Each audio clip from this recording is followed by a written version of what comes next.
Et donc maintenant, on va passer au décryptage du discours de Biden.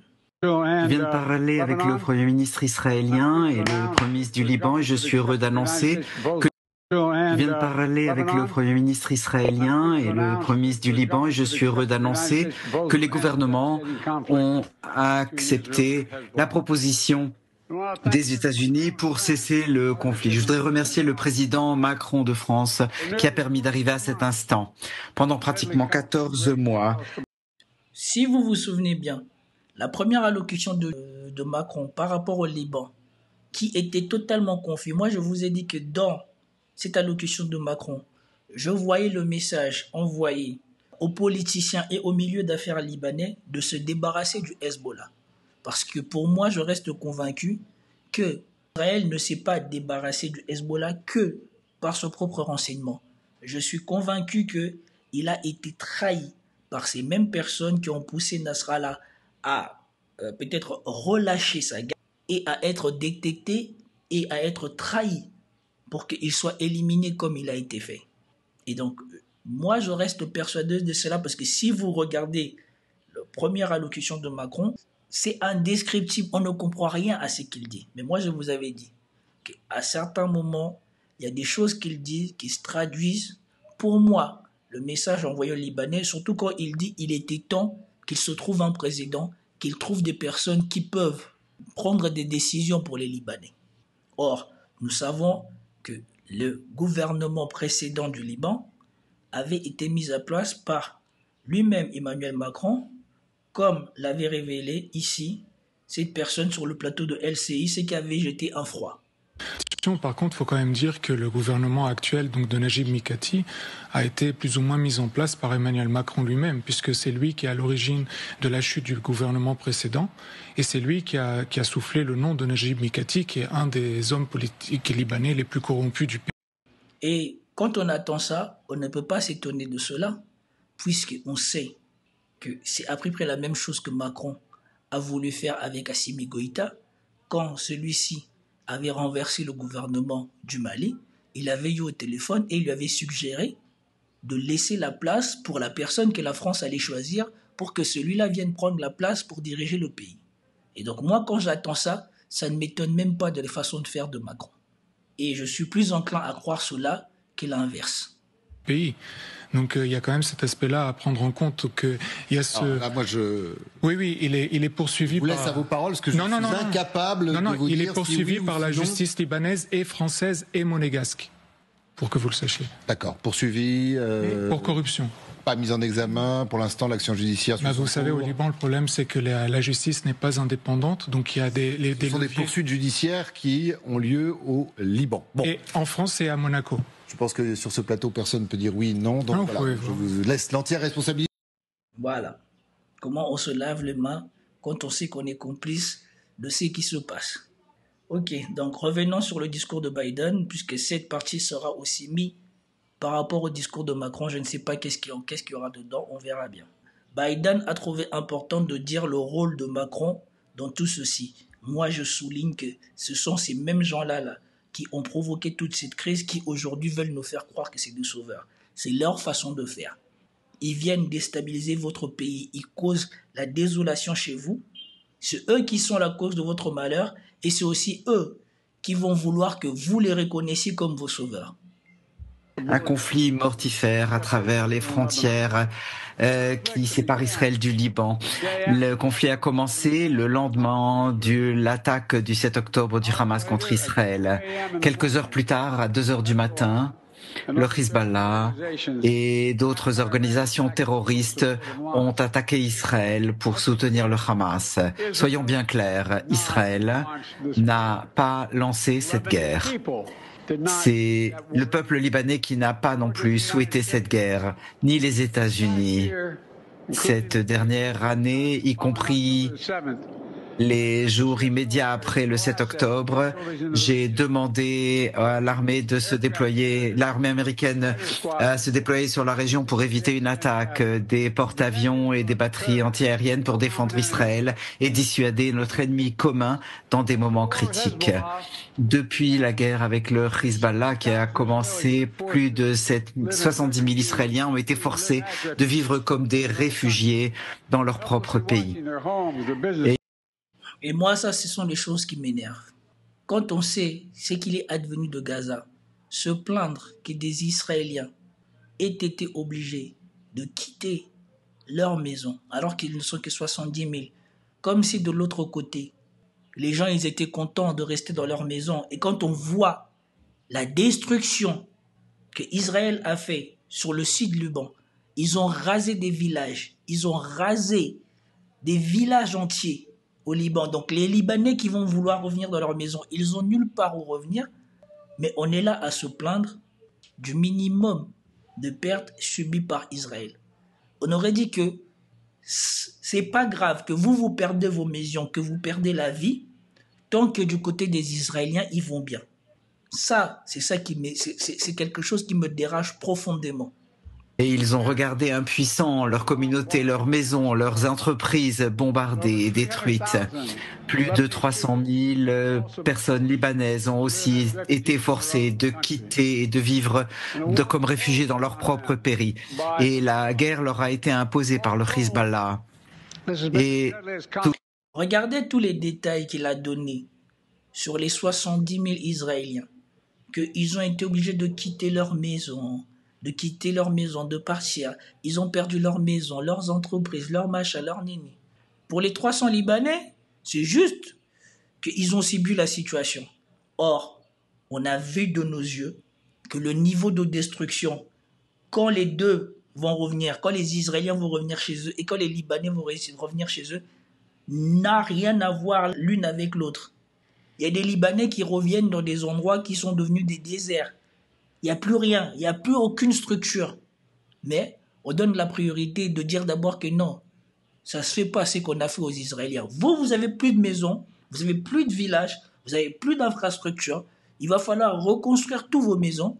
Mais ceux qui ont dû quitter leur baraque en Israël, qui peut-être reviendront dans ces maisons qui sont encore debout, eux par contre c'était très important pour eux. Tout cela, ça a été un conflit terrible entre Israël et le Hezbollah, le pire depuis des décennies. Combien des leaders du Hezbollah sont morts, y compris son leader de longue date, Nasrallah. Et Israël a détruit les infrastructures du Hezbollah au sud Liban, y compris des tunnels de kilomètres de long qui étaient préparés pour une attaque terroriste dans le style de celle du 7 octobre sur le nord d'Israël. C'est quand même incroyable. Cette histoire-là, de que le Hezbollah était prêt à commettre la chose qu'eux, ils disent qu'ils étaient prêts à commettre, je ne sais pas où est-ce qu'on a vu les preuves de ça qui authentifie ce que le Hezbollah allait faire. Surtout quand on sait le niveau de mensonge et des Américains et de leur fils préféré en matière de conflit. Combien de fois ils ont accusé les gens à tort? La sécurité pour les Israéliens et les Libanais ne peut pas être trouvée uniquement sur le champ de bataille. C'est pourquoi j'ai demandé à mon équipe de travailler avec le gouvernement d'Israël et du Liban pour essayer de mettre en place un cessez-le-feu pour terminer le conflit entre Israël et le Hezbollah. Et à 4 heures du matin, demain matin, heure locale, les combats entre Israël et le Liban sur la frontière ce sera terminé. Et ça devra être une cessation permanente des hostilités. Regardez-moi la contradiction de cette personne. Déjà, on sait que probablement tout ça se fait parce que c'est lui qui a le plus soutenu son pays à commettre les choses qu'ils ont fait au Moyen-Orient. No administration has helped Israel more than I have. None. None. None. And I think maybe you should remember that. Et donc, avec la fin de son mandat, touche aussi la fin de cette hyper-coopération ou de cet hyper-laxisme envers ce pays. Probablement que c'est ça qui force à faire ce cessez-le-feu que autre chose. Par ailleurs, il dit les combats cesseront. Si c'est un accord qui met fin au combat, pourquoi appeler ça un cessez-le-feu? Pourquoi ne pas l'appeler un traité de paix? Et c'est ici que vous voyez qu'il ment et qu'il vient ici se jeter des fleurs parce qu'il veut essayer de sortir par la bonne porte de l'histoire et faire oublier que c'est lui l'une des principales causes de ce qui est arrivé au Moyen-Orient. Parce que de l'autre côté, dans les discours de Netanyahou, vous l'avez déjà attendu. Pour lui, c'est une pause dans les combats. Tout ce qu'il attend, c'est de constater que le Hezbollah se réorganise pour à nouveau ouvrir les hostilités. Parce que sincèrement, pensez-vous que le Hezbollah va soudainement arrêter ce pourquoi il existe? Quelle garantie eux ont-ils donné au Hezbollah pour que soudainement le Hezbollah arrête de faire ce qu'il a toujours fait jusqu'à maintenant, de protéger le Liban ou de se battre pour le Liban? Ce qui reste du Hezbollah et d'autres organisations terroristes ne sera plus permis, je répète, n'auront plus la permission de menacer à nouveau la sécurité d'Israël. Pour les 60 prochains jours, les forces libanaises et internationales vont se déployer pour remettre en place leur propre territoire. Bon, quelle force libanaise qui va remettre quel territoire? Les territoires sur lesquels le Hezbollah s'est battu pour empêcher qu'Israël ne perde pied, ou là où ils ont opposé une farouche résistance à Israël, c'est eux qui ont payé le prix du sang. Et maintenant, vous allez me dire qu'une armée qui n'a même pas bougé le moindre petit doigt pour aider sa propre population va venir leur indiquer qu'est-ce qu'il faut faire? Le Hezbollah ne pourra pas se reconstruire au sud Liban. Dans les 60 prochains jours, Israël peu à peu se retirera et les civils des deux côtés vont bientôt pouvoir revenir en sécurité dans leur communauté, commencer à reconstruire leurs foyers, leurs écoles, leurs fermes, leurs entreprises et leur propre vie. Regardez comment il dit ça, comme si le niveau de destruction qui a été fait du côté du Liban va pouvoir être reconstruit facilement. Il faut s'assurer que cette guerre ne sera pas un autre cycle de violence. Les États-Unis, avec le soutien de la France et d'autres alliés, ont décidé avec l'Israël et le Liban d'assurer que cet accord sera parfaitement appliqué. Bon, le problème, c'est que nous avons déjà eu plusieurs fois où les Occidentaux n'ont pas tenu leur parole. La preuve, si aujourd'hui la situation est catastrophique en Ukraine, c'est parce que les Occidentaux n'ont pas tenu parole. Donc, qu'est-ce qui nous garantit que ces gens-là vont ce tour-ci tenir parole? Et quel est l'intérêt du Hezbollah de tenir parole avec ces gens-là quand ils savent comment ces gens-là l'ont mis à l'envers à tout le monde? Il n'y aura pas de troupes américaines déployées au Liban. Ça, c'est mon engagement auprès des populations américaines, de ne pas impliquer des soldats américains dans ce conflit. Mais avec la France et d'autres, nous allons donner l'assistance nécessaire pour que cet accord soit appliqué de manière efficace et claire. Soyons bien clairs. Si le Hezbollah ou quelqu'un d'autre enfreint cet accord et menace Israël, et Israël a le droit d'autodéfense en conséquence du droit international, comme n'importe quel autre pays, quand il est attaqué, a le droit de se défendre. En même temps, cela défend et protège la souveraineté libanaise. Ça peut être un nouveau départ pour le Liban, le pays qui a une riche culture et une riche histoire. Et donc, cet accord peut mettre le Liban vers une autre voie, vers l'avenir et se tourner vers un avenir meilleur. Cet accord, en écoutant Joe Biden, voilà comment je le vois. Je le vois comme un piège tendu au Hezbollah. Ils veulent faire passer les politiciens libanais pour des gens compétents pour diriger leur pays, alors que l'on sait que ces gens-là ont déjà fait sombrer économiquement leur pays, et que ces gens-là ne se préoccupent que de leurs propres intérêts. Et donc maintenant, on veut faire croire qu'on a signé un traité de paix, et que maintenant, si jamais le traité de paix capote, c'est de la faute du Hezbollah. Et entre-temps, ce traité de paix consiste à faire du Liban une serpillière de l'Occident. Voilà en gros ce qu'ils sont en train de proposer aux Libanais. Soit vous acceptez de devenir la serpillière de l'Occident, soit c'est de la faute du Hezbollah. Ils veulent à tout prix mettre le Hezbollah en porte-à-faux pour faire croire aux Libanais que ces gens-là, cette armée-là, qui n'ont rien fait pour défendre leurs intérêts, sont les plus compétents pour leur sortir de cette situation. La population du Liban mérite un avenir de prospérité et de sécurité. C'est vrai aussi pour la population de Gaza, qui mérite aussi la fin des combats et des déplacements. La population de Gaza vit un enfer.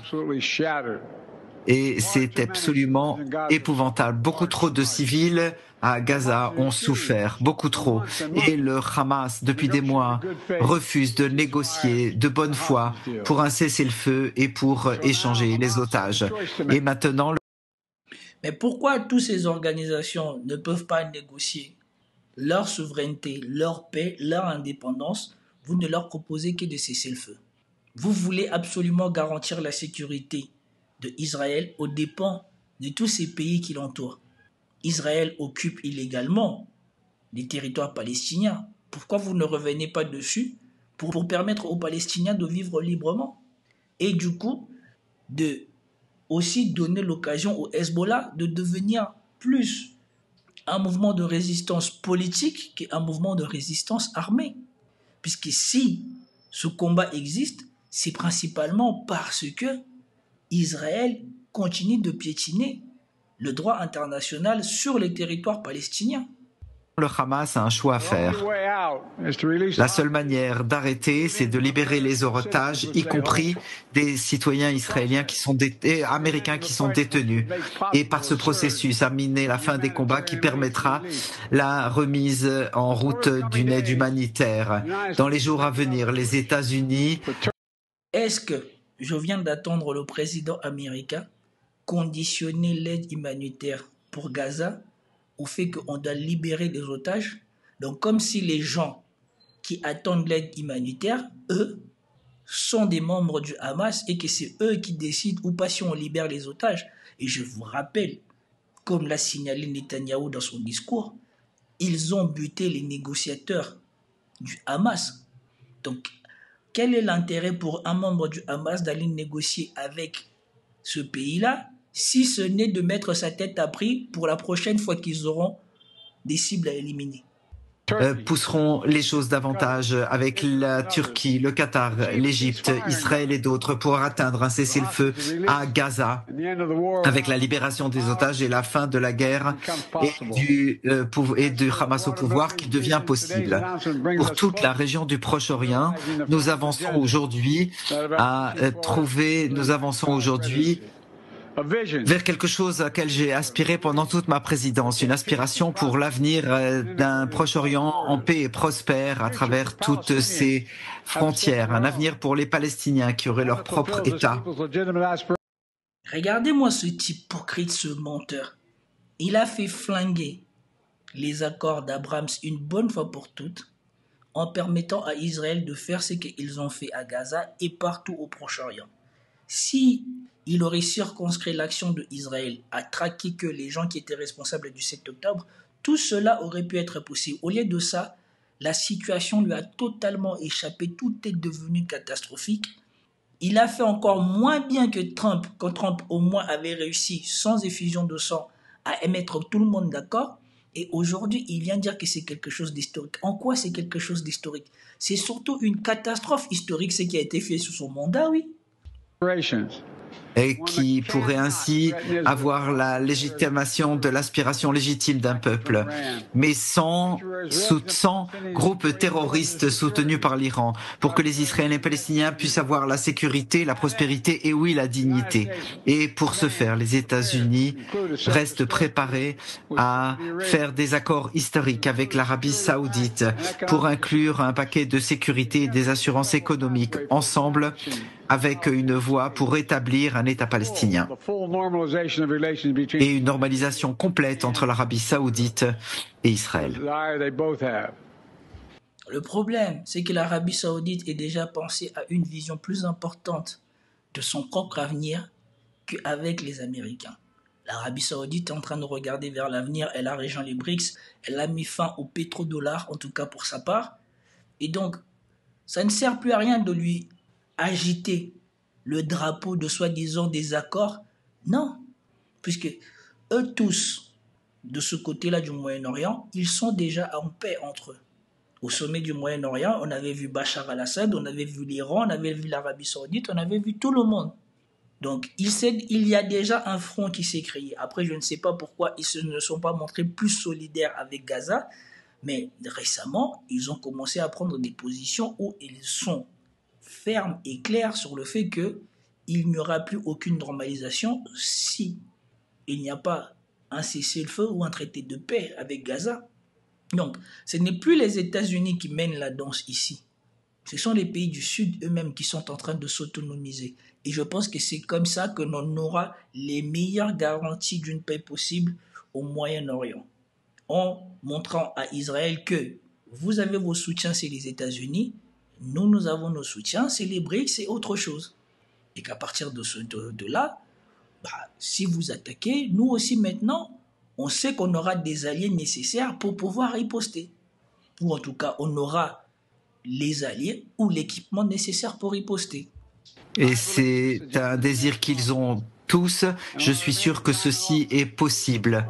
Et pendant tout le temps où j'ai été en fonction, j'ai travaillé pour promouvoir une sécurité dans la prospérité. Tout cela sur la base aussi de la sécurité américaine. C'est un temps de choix difficile. Israël a été victorieux sur le champ de bataille. Les Iraniens et leurs proxys ont payé un prix très lourd et il va falloir effectivement avancer pour assurer la sécurité d'Israël sur le long terme. Pourquoi faire? Il vient de le dire lui-même. Israël a été champion sur le champ de bataille. L'Iran et le reste, ils ont subi des pertes lourdes.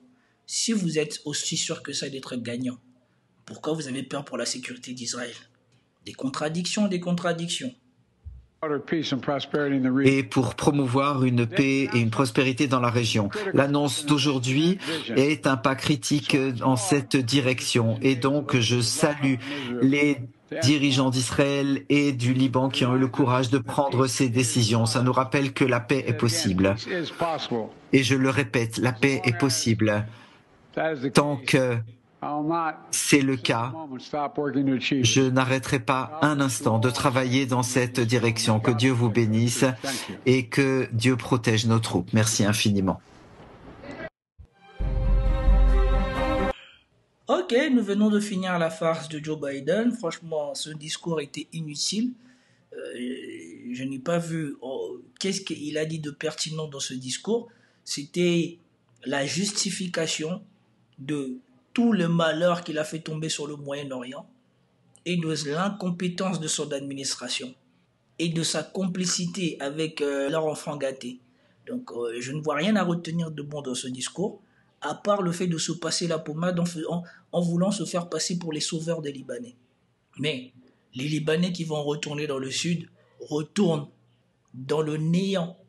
Pour beaucoup d'entre eux, tout ce qu'ils ont connu dans leur vie est fini, n'existe plus. Et donc maintenant, on va passer au discours de Macron.